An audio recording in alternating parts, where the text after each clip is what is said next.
तजुर्बा करने वाले हैं। इसके लिए लगने वाले सामान: पानी, बोतल, 2 स्ट्रॉ। अब हम पानी के बोतल के ढक्कन में 2 स्ट्रॉ करेंगे।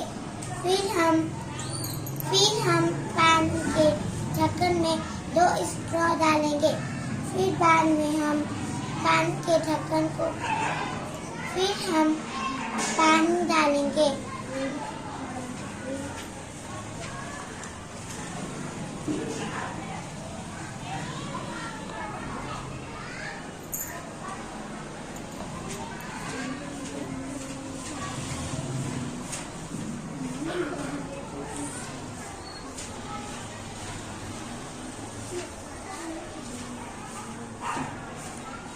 फिर हम पानी के ढक्कन को लगाएंगे।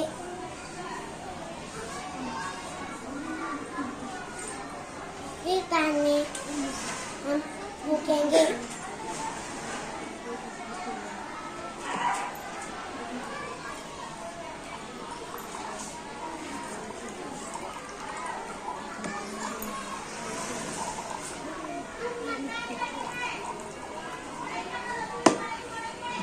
अच्छा, आपने देखा पानी कैसे बाहर आया? ऐसा क्यों हुआ? हम बताते हैं। ऐसा इसलिए हुआ क्योंकि हवा का दबाव पानी पे पड़ा और पानी बाहर आ गया।